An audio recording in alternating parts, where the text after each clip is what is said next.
بسم اللہ الرحمن الرحیم۔ گمنام ہیرو کے معزز ناظرین، السلام علیکم۔ آئیے چلتے ہیں کہانی کی طرف۔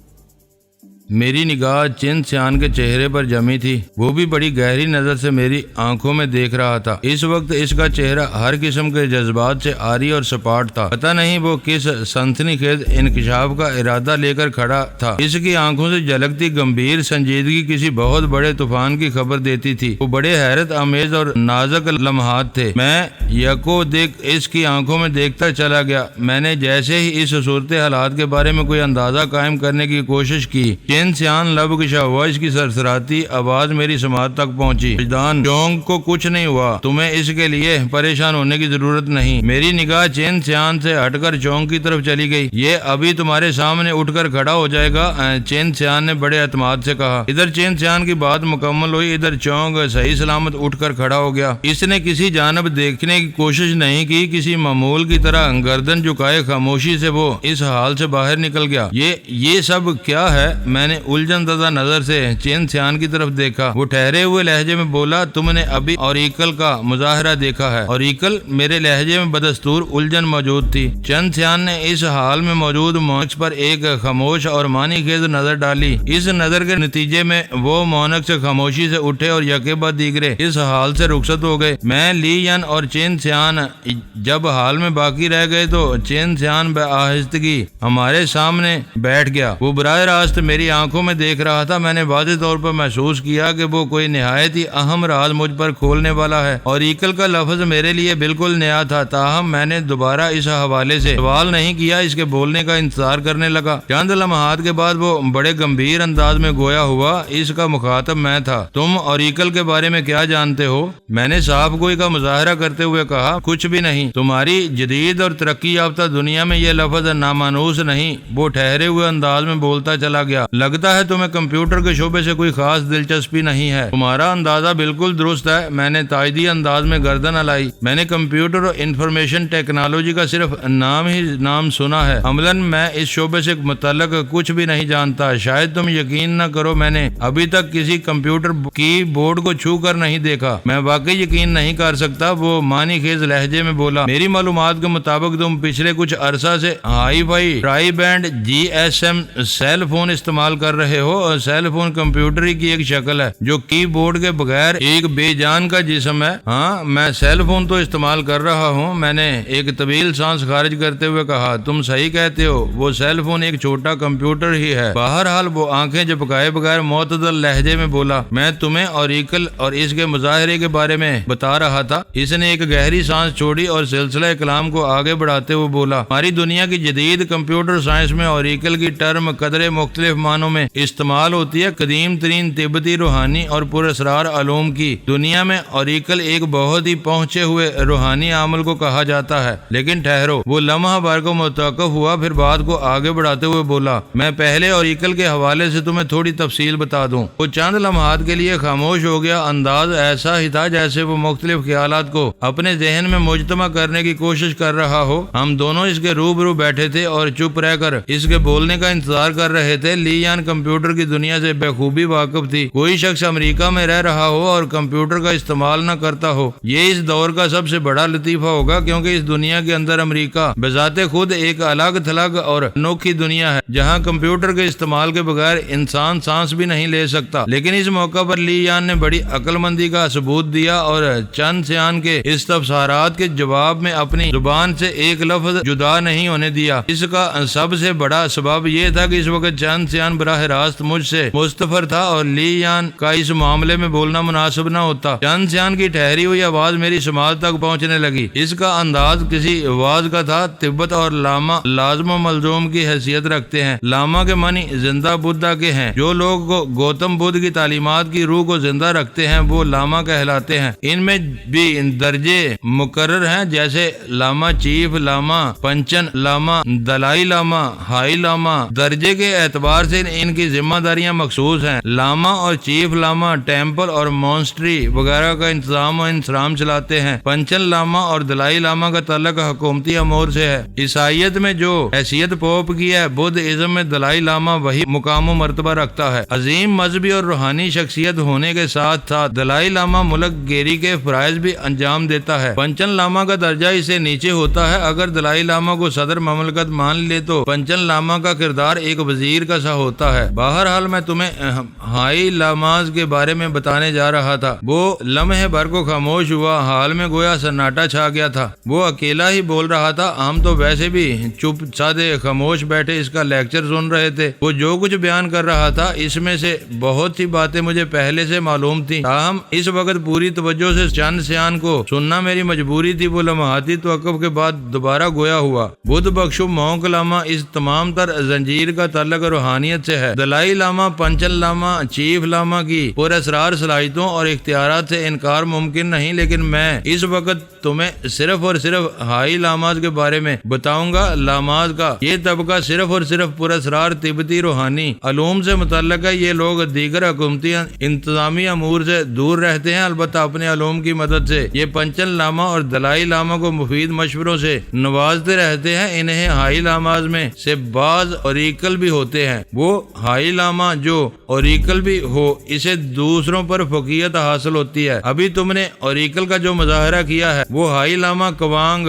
چی کا کمال تھا۔ چونگ نے تو محض ایک میڈیم کا کردار ادا کیا ہے۔ وہ خاموش ہوا تو میں نے چونگ کر اس کی طرف دیکھا۔ میں نے تھوڑی دیر پہلے چونگ سے ایک انتہائی غیر معمولی فائٹ کی تھی۔ لگ بھگ 10 منٹ کے اس مقابلے میں چونگ کو چھو بھی نہیں سکا تھا۔ اس دوران میں مجھے یوں محسوس ہوا تھا جیسے میں محض ہوا سے نبرد آزما تھا۔ چونگ ایک مرتبہ بھی مجھ پر حملہ آور نہیں ہوا تھا، اور میرے ہر حملے کے جواب میں وہ اس طرح صاف بچ نکلتا جیسے ہم حقیقی نہیں بلکہ شو فائٹ کر رہے ہوں۔ فلم کے سیٹ پر مختلف اداکار مارشل آرٹس کا جو بھی مظاہرہ کرتے ہیں وہ شو فائٹ کہلاتی ہے۔ شو فائٹ کی فلم بندی کے لیے بھی پہلے باقاعدہ ریہرسل کرنا پڑتی ہے، مگر میں محسوس کر رہا تھا چونگ نے جو فن پیش کیا تھا وہ کسی شو فائٹر کے بس کی بات نہیں تھی۔ چند سیان کے مطابق اس نے ایک معمول کا رول پلے کیا تھا۔ مارشل آرٹس کی کس فائٹ کے حوالے سے عمل اور معمول کا استعمال میرے لیے ایک نیا موضوع تھا، لہذا میں پوری دلچسپی اور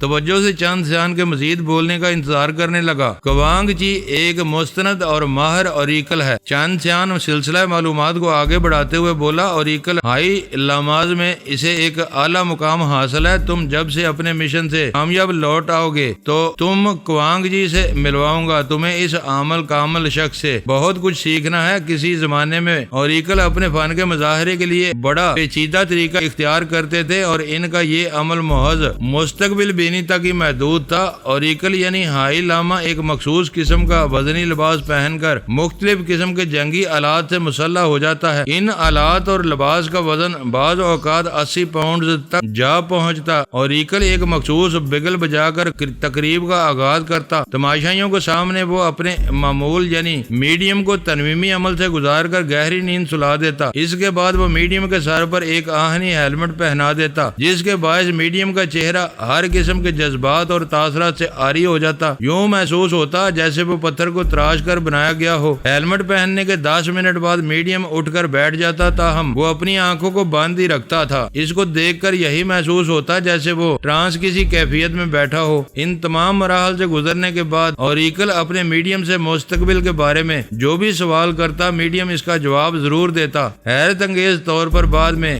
میڈیم کے یہ تمام جوابات درست ثابت ہوتے۔ یہ الگ بات ہے کہ ان میں سے بعض جوابات بہت مبہم، غیر واضح اور عام فہم نہیں ہوتے۔ بہرحال ہائی لاما اوریکل انہیں بڑی وضاحت کے ساتھ سمجھ جاتا۔ جدید سائنس اس بات کو مانتی ہے کہ مستقبل میں جھانکنا ممکن ہے، لیکن اس ذیل میں وہ اوریکل کی وضاحت نہیں کر سکتی کہ یہ ایک فن ہے یا محض اندازہ۔ مگر ہم تبت والے ہائی لاما کے اس عملی مظاہرے کو 100% ایک پر اسرار روحانی عمل سمجھتے ہیں۔ تم اپنی آسانی کے لیے یوں سمجھ لو کہ اوریکل ہائی لاما ایک ساحر، ایک ہپناٹسٹ ہوتا ہے جو اپنے میڈیم کو عمل تنویم کے ذریعے گہری نیند سلا کر اس کے ذہن کے پوشیدہ گوشوں کو ٹٹولتا ہے اور وہاں پر موجود مخصوص خوابیدہ صلاحیتوں کو بیدار کر دیتا ہے، جس کے بعد میڈیم مستقبل کے بارے میں جوابات دینے کا اہل ہو جاتا ہے۔ ایک ہائی لاما لامہ اوریکل کی مدد سے میڈیم انسانی حواس خمسہ کے دائرہ کار سے باہر نکل کر مستقبل کا مشاہدہ کرتا ہے۔ وہ لمحہ بھر کو سانس لینے کے لیے رکا، پھر اپنی بات کو جاری رکھتے ہوئے بولا، یہ در حقیقت فطرت اور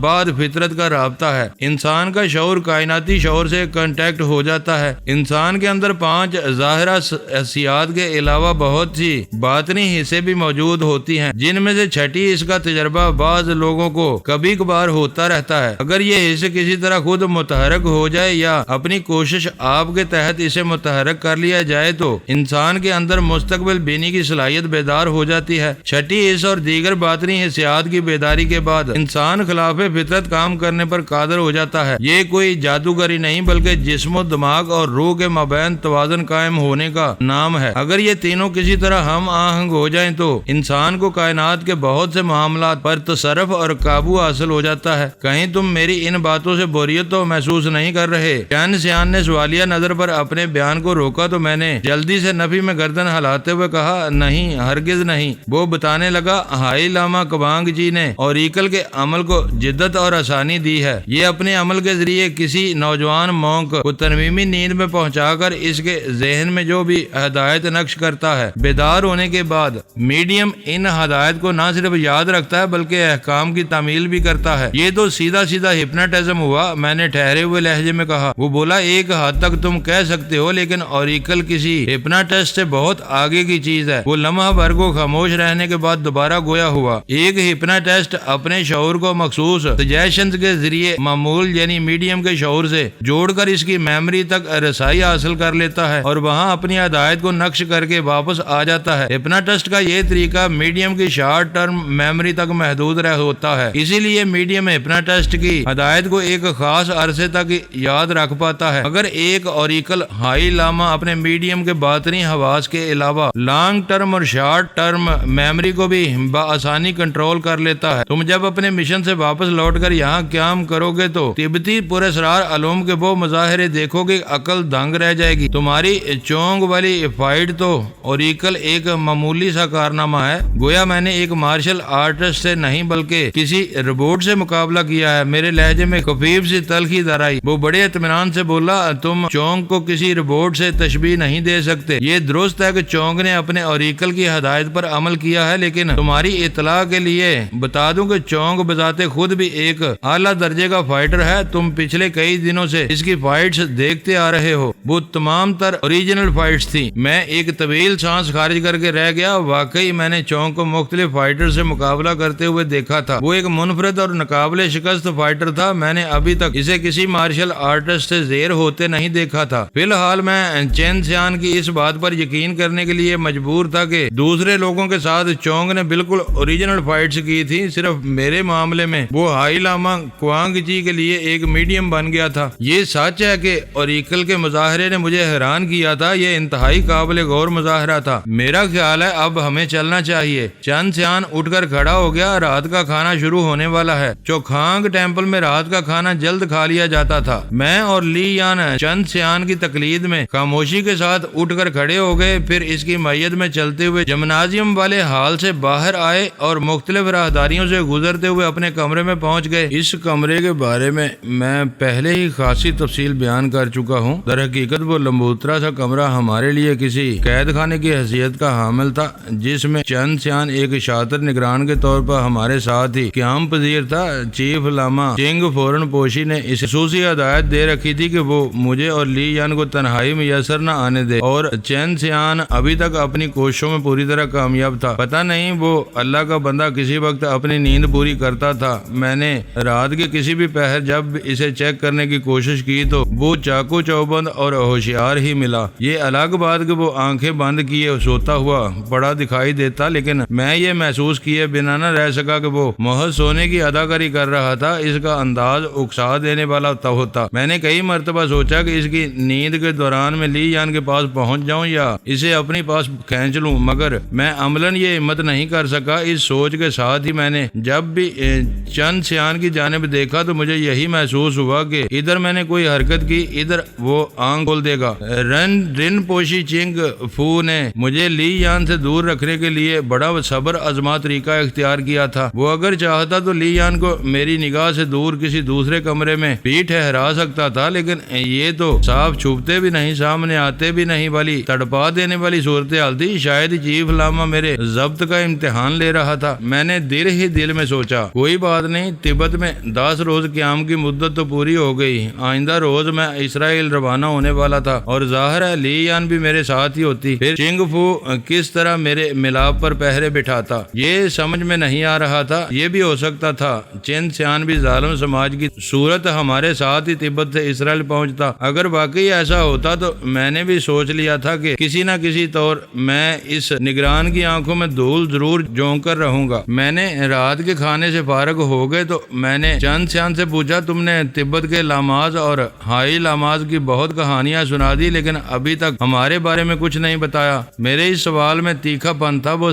گہری سنجیدگی سے بولا، تم میرے بارے میں کیا جاننا چاہتے ہو؟ جواب دینے کے بجائے اس نے الٹا سوال کر ڈالا تو میں نے بڑے واضح الفاظ میں استفسار کیا، یہاں جو کھانگ ٹیمپل میں تمہاری کیا حیثیت ہے؟ میں محترم رین پوشی کا ایک معمولی سا خدمت گار ہوں۔ وہ سادگی سے بولا، چنگ فو جو بھی حکم دے میں بجا لاتا ہوں۔ میں نے کہا، تم کثر نفسی سے کام لے رہے ہو؟ وہ الجھن زدہ نظر سے مجھے دیکھتے ہوئے بولا، میں سمجھا نہیں تم کیا کہنا چاہتے ہو۔ اس وقت ہمارے درمیان پیور انگلش میں گفتگو ہو رہی تھی۔ چین سیان بڑی روانی سے انگلش بول اور سمجھ لیتا تھا۔ میں نے اپنا معافی الضمیر واضح کرنے کے لیے انتہائی سلیس انگلش استعمال کی تھی اور میں یہ بھی جانتا تھا وہ میری بات کو بخوبی سمجھ گیا تھا۔ الجھن پر مبنی اس کا استفسار ایک چالاکی کے سوا اور کچھ بھی نہیں تھا۔ بہرحال میں نے اس کی فرمائش پر وضاحت کر دی۔ میں نے کہا، پچھلے 10 دنوں میں بڑی اچھی طرح یہ اندازہ لگا لیا ہے کہ چنگ فورن پوشی تم پر بے پناہ اعتماد کرتا ہے۔ جو خانگ کے دیگر مونکس اور لاماز میں بھی تمہارے اشاروں کی تعمیل کرتے ہیں، تم یقیناً کوئی توپ قسم کی چیز ہو۔ چنگ فو کسی معمولی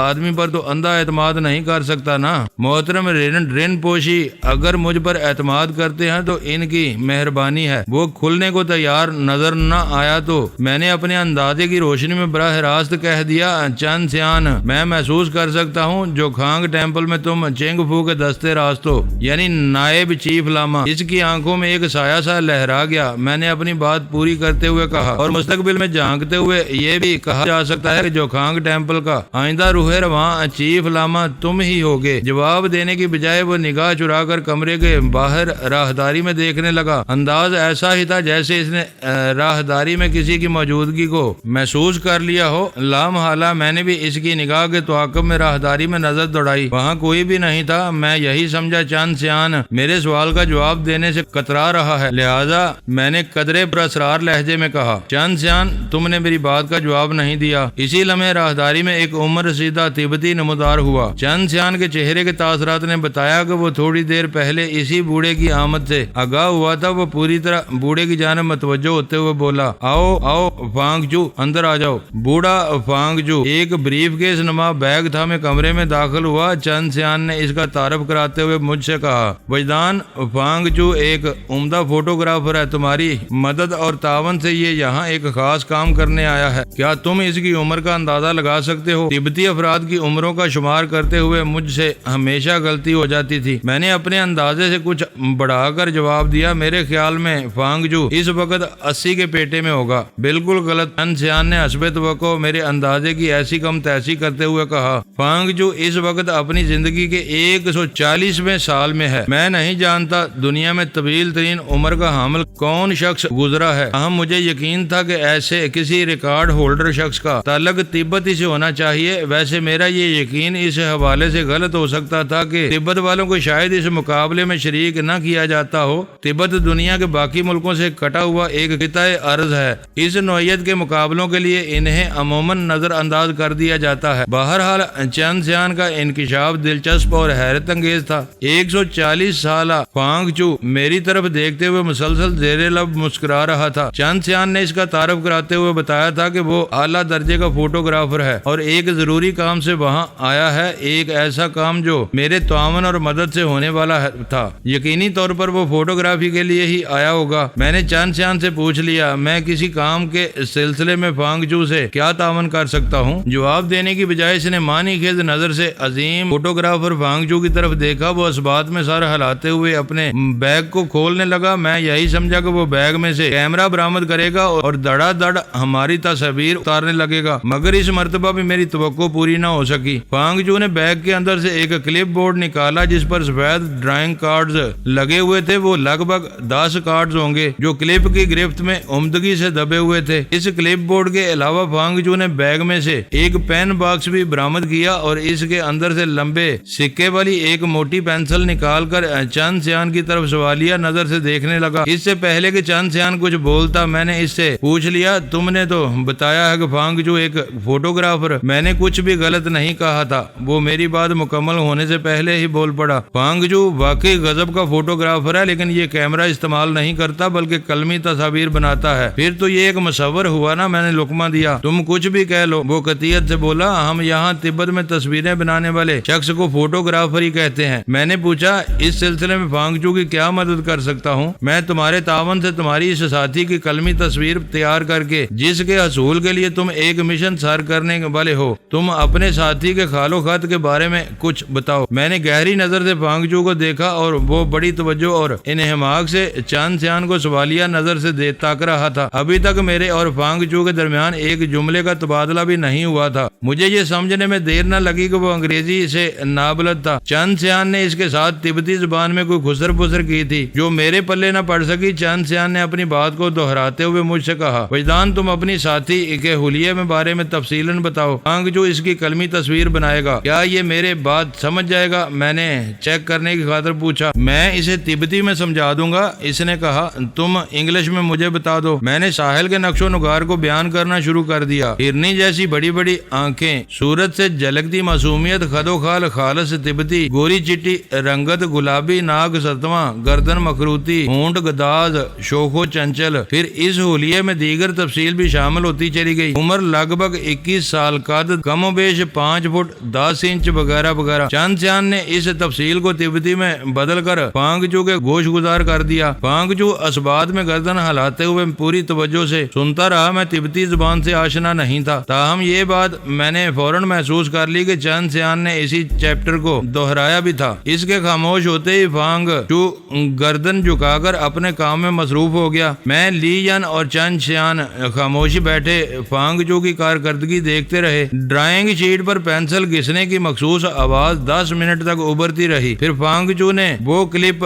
بورڈ چند سیان کی طرف بڑھا دیا۔ چند سیان نے شاہکار پر ایک اچٹتی سی نگاہ ڈالی اور کلپ بورڈ مجھے تھما دیا۔ میں نے بغور اس قلمی تصویر کا جائزہ لیا جو فانگ جو نے بنائی تھی۔ وہ ہو بے ہو ساحل کا خاکہ تو نہیں تھا، تاہم وہ بڑی حد تک میری جان تمنا سے مماثلت رکھتا تھا۔ میں نے نظر اٹھا کر چند سیان کی جانب دیکھا۔ اس نے پوچھا، کیا کہتے ہو؟ یہ اسکیچ کافی حد تک میری ساتھی سے مشابہ ہے، تم اسے پروف سمجھ لو، اس نے کہا۔ پھر میں نے کہا، چند سیان نے تبتی زبان میں فانگ جو سے کچھ کہا۔ فانگ جو نے باکس میں ایک عام سی پینسل نکال کر اس کی طرف بڑھا دی۔ اس کے ساتھ ہی مقامی زبان میں کچھ کہا۔ چند سیان مذکورہ پینسل کو میری جانب بڑھاتے ہوئے بولا، فانگ جو کہہ رہا ہے یہ اسکیچ جہاں جہاں سے تمہیں تمہاری ساتھی کی صورت سے میل نہیں کھاتا، ان مقامات کی نشاندہی کر دو۔ فانگ جو تمہاری مرضی کے مطابق اس قلمی تصویر کو ٹھیک کرنے کی کوشش کرے گا۔ تم میرا مطلب سمجھ رہے ہو نا؟ میں اس کی بات کو بخوبی سمجھ رہا تھا، لہٰذا یہ کام کر دیا۔ چند سیان نے میری ہدایت کو تبتی زبان میں فانگ جو تک پہنچایا تو وہ ایک مرتبہ پھر اپنے کام میں مصروف ہو گیا۔ ٹھیک 15 منٹ کے بعد وہ اسکیچ ایسا ہو گیا کہ ساحل کی صورت سے 90% مشابہت رکھتا تھا۔ میں نے قلمی تصویر کو دیکھ کر اپنے خیالات کا اظہار کر دیا، یہ خاکہ میری ساتھی سے 90% میل کھاتا ہے، بس ہمیں اتنا ہی چاہیے، چند سیان نے حتمی لہجے میں کہا، اور فانگ جو جانب متوجہ ہو گیا۔ تھوڑی دیر تک ان دونوں کے درمیان تبتی زبان میں تبادلہ خیالات ہوتا رہا۔ پھر فانگ جو اپنا سامان سمیٹ کر وہاں سے رخصت ہو گیا۔ میں نے سوالیہ نظر سے چند سیان کو دیکھا اور پوچھا، یہ تصویر کس مقصد کے لیے بنائی گئی ہے؟ فانگ جو اپنا شاہکار وہ قلمی تصویر چند سیان کے پاس ہی چھوڑ گیا تھا۔ چند سیان نے میرے سوال کے جواب میں بتایا، میں نے یہ کام محترم رین پوشی کی ہدایت کے مطابق کرایا ہے۔ وہ تو ٹھیک ہے، میں نے قدرے جھنجھلائے ہوئے لہجے میں کہا، میں یہ جاننا چاہتا ہوں آخر اس قلمی تصویر کی ضرورت کیوں پیش آ گئی؟ میں صرف محترم چینگ فو کے احکام کی تعمیل کرتا ہوں۔ وہ گہری سنجیدگی سے بولا، ان سے سوال کرنے کا مجھے اختیار نہیں ہے۔ میں ایک طویل سانس لے کر رہ گیا۔ میں نے واضح طور پر محسوس کیا کہ وہ صورت حال سے بخوبی باخبر ہے، لیکن دانستہ میرے سوال کا جواب نہیں دینا چاہتا۔ میں نے بھی اس سے زیادہ اصرار نہیں کیا اور بڑی سادگی سے کہہ دیا، ٹھیک ہے، کل چینگ فو سے میری ملاقات تو ہونا ہی ہے، یہ سوال میں اسی سے کروں کروں گا۔ چین سیان نے میرے اظہار خیال پر کوئی تبصرہ نہیں کیا۔ چین سیان کے رویے نے مجھے ڈاکٹر مونگ رفوشے کی یاد دلا دی۔ اسے بھی جو بات بتانا نہیں ہوتی تھی اس سلسلے میں ایسا ہی مبہم سا ٹالنے والا رویہ ظاہر کرتا تھا۔ میں نے اس رویے کا جواب یہ نکالا کہ قرید سے اجتناب برتنے لگا۔ یہی فارمولہ میں نے یہاں چین سیان پر بھی آزمایا اور تصویر کے معاملے میں چپ سادھ لی۔ میں سونے کے اپنے مخصوص بستر پر دراز ہوا تو ذہن میں مختلف قسم کی سوچوں نے جلگار کر رکھی تھی۔ تبت واقعی سرزمین حیرت ثابت ہو رہا تھا۔ اپوں آپ میرا دھیان ننھے سانگ پھو کی طرف چلا گیا۔ سیٹل میں محترم سانگ پھو نے جو پیش گوئی کی تھی وہ یہاں تبت میں منو ان پوری بھی ہو گئی تھی۔ نور بلنگکا پیلس کے نزدیک دریائے کائچو کے کنارے پر واقع اس 2 منزلہ عمارت میں 4 سالہ سانگ پھو کو دیکھ کر میں ششدر رہ گیا تھا۔ چین سیان کے مطابق اسرائیل سے واپسی پر مجھے اسی 2 منزلہ عمارت میں رہائش اختیار کرنا تھی اور وہاں پر مجھے جن علوم و فنون کی تربیت دینا تھی وہ سب کے سب انتہائی اہم تھے۔ اس سلسلے میں ننھا سانگ پھو میرا پہلا اسٹوڈنٹ تھا۔ پتہ نہیں وہ چھوٹا سب بچہ اتنی بڑی عمارت میں کس کے ساتھ رہتا تھا۔ اس سرزمین پر ایک سے بڑھ کر ایک حیرت میرے پاؤں پکڑ رہی تھی۔ اوریکل کوانگ چی اور اس کے میڈیم چونگ والا واقعہ بھی ذہن کو گھما رہا تھا۔ پھر لومار آئل کی کارکردگی بھی حیرت انگیز تھی۔ چین سیان لگ بھگ 10 دن سے میرے سر میں ایک کرشماتی تیل کی مالش کر رہا تھا۔ میں نے جب تبت کی سرزمین پر قدم رکھا تو میرا سر منڈا ہوا تھا اور اب جادوئی تیل کے مساج نے وہاں اتنے بال اگا دیے تھے کہ میں ان میں بآسانی کنگھی کر سکتا تھا۔ عام حالات میں اس سائز کے بال کم از کم 1.5 ماہ میں نکلتے ہیں۔ اس حوالے سے لومار آئل واقعی تلسماتی خواص کا حامل تھا۔ میں نہیں جانتا تھا آگے میرے ساتھ کیا ہونے والا تھا۔ جو بھی ہوتا یقیناً حیرت انگیز اور چونکا دینے والا ہی ہوتا۔ میں آنکھیں بند کیے لیٹا کافی دیر تک اپنے خیالات پر غور کرتا رہا۔ اس دوران میں لی یان اور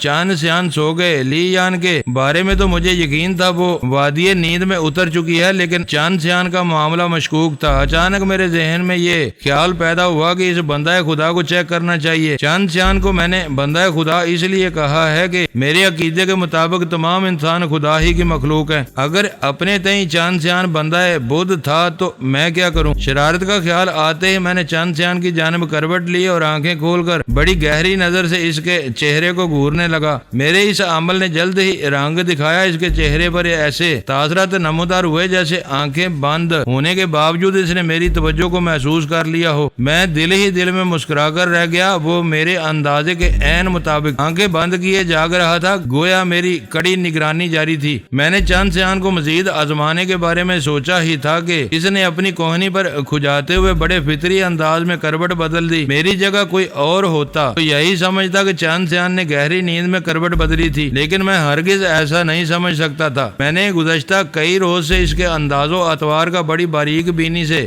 جائزہ لیتا آ رہا تھا۔ وہ اتنا سیدھا نہیں تھا جیسا بظاہر دکھائی دیتا تھا۔ میں اٹھ کر بستر پر بیٹھ گیا اور ٹانگیں اس طرف لٹکا دی جدھر ایک بیڈ پر لی یان بے خبر سو رہی تھی۔ انداز ایسا ہی تھا جیسے میں اپنے بیڈ سے اتر کر لی یان کے بیڈ پر جانے کا ارادہ رکھتا ہوں۔ میں نے یہ حرکت جس خاص مقصد کے تحت کی تھی، اگلے ہی لمحے وہ مقصد پورا ہو گیا۔ چین سیان ایک جھٹکے سے اٹھ کر بیٹھ گیا، پھر میری جانب رخ پھیرتے ہوئے بڑی تشویشناک لہجے میں مستفر ہوا، وجدان کوئی پرابلم ہے؟ میں نے اس کی چال اسی پر لوٹا دی اور ایک بازو کی کوہنی کو بڑے نارمل انداز میں کھجاتے ہوئے کہا، شاید کسی مچھر نے کاٹا ہے۔ سوتے سے اچانک میری آنکھ کھل گئی۔ بات ختم کرتے ہی میں نے مانی خیز نظر سے اس کی آنکھوں میں جھانکا تو وہ کھسیانہ سا ہو گیا، پھر اپنی جیب کو مٹاتے ہوئے جلدی سے بولا، ابھی تھوڑی دیر پہلے مجھے بھی ایسی شے نے کاٹ لیا تھا۔ بہرحال اس کمرے میں تمہاری آخری رات ہے۔ جب تم اسرائیل سے کامیاب لوٹو گے تو تمہیں دریائے کائے چو والی رہائش گاہ پر ٹھہرایا جائے گا۔ تمہاری آمد سے پہلے میں وہاں ایسے انتظامات کروا دوں گا کہ مکھی مچھر کی شکل تک نہیں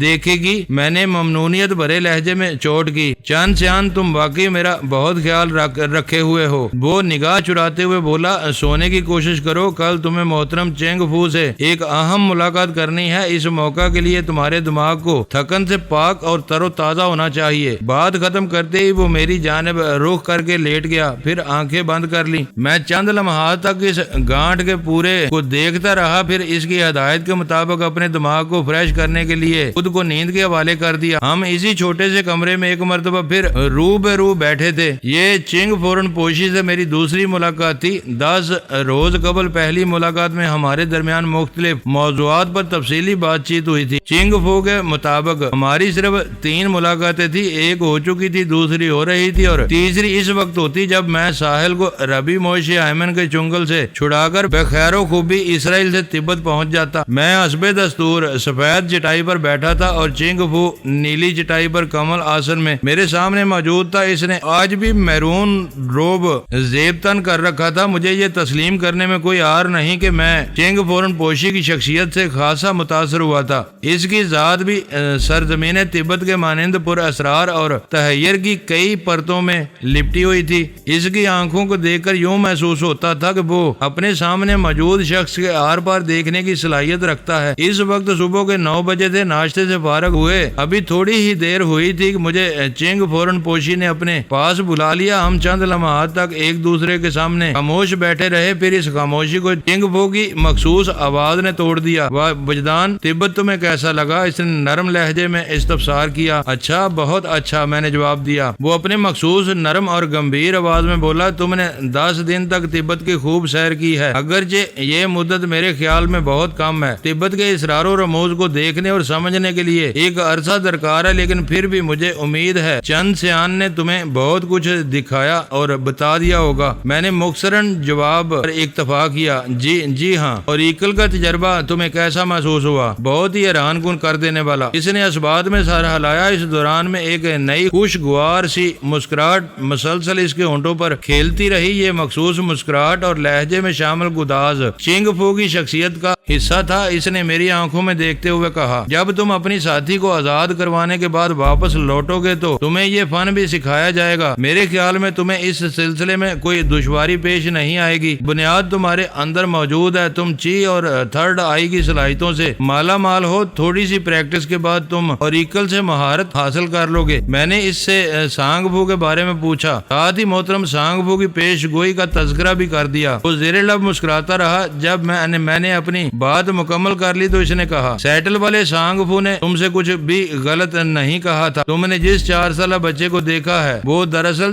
سیٹل والے سانگ فو کا اگلا جنم ہے۔ جب ہماری تیسری ملاقات ہوگی تو میں تمہیں جنموں کے اس چکر کے بارے میں تفصیلاً بتاؤں گا۔ چنگ فو نے دوسرا جنم کے بجائے اگلا جنم کے الفاظ استعمال کیے تو میں یہ سوچے بغیر نہ رہ سکا کہ سیٹل والا سانگ فو مجھ سے اپنے پہلے جنم میں نہیں ملا تھا۔ ہو سکتا ہے بدھ ازم کے مطابق وہ اس کا دوسرا یا تیسرا جنم ہو۔ میں نے کہا ہے نا، تم جنموں کے اس سلسلے میں اپنے ذہن کو مت الجھاؤ۔ چنگ فو نے ٹٹولتی ہوئی نظر سے میرے چہرے کا جائزہ لیتے ہوئے کہا، اس بات میں کسی شک و شبے کی گنجائش باقی نہ رہی کہ وہ اس وقت میری سوچ پڑ رہا تھا۔ میں نے چونک کر اس کی طرف دیکھا تو وہ مزید بولا، تم اس وقت ایک اہم مشن پر روانہ ہو رہے ہو، اس لیے ادھر ادھر کی باتوں کو ذہن سے نکال کر صرف اور صرف اپنے مقصد پر دھیان دو۔ تمہاری واپسی پر جب تمہاری تیسری ملاقات ہوگی تو میں تمہاری ساری الجھنوں کو سلجھا دوں گا۔ میں نے ایک فوری خیال کے تحت پوچھ لیا، محترم چنگ فو، کیا آپ کو یقین ہے کہ میں اپنے مقصد کو حاصل کر کے کامیاب لوٹوں گا؟ یہ سوال خواہ مخواہ ہی میری زبان سے پھسل گیا تھا۔ شاید اس کی کوئی لاشعوری وجہ ہو۔ میں نے اب تک ساحل کے حصول کے لیے جو بھی کوششیں کی تھی ان میں عین وقت پر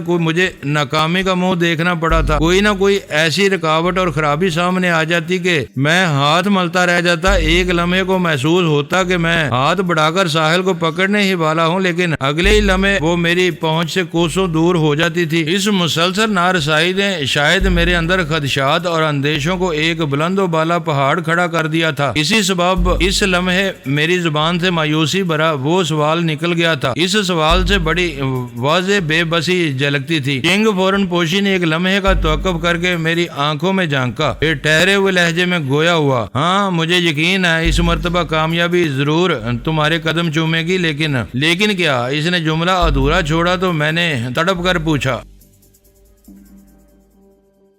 معزز ناظرین، لائک کریں، شیئر کریں اور کمنٹس باکس میں پاک آرمی زندہ باد، پاکستان پائندہ باد کا نعرہ ضرور درج کر کے اپنے ملک پر فخر کریں اور پاکستان کی بنیادیں مضبوط کرنے میں اپنا کردار ادا کریں۔ ویڈیو دیکھنے کا شکریہ۔ معزز ناظرین، اپنا خیال رکھیے گا اور ہمارے چینل کا بھی۔ ISI پاک آرمی زندہ باد، پاکستان پائندہ باد۔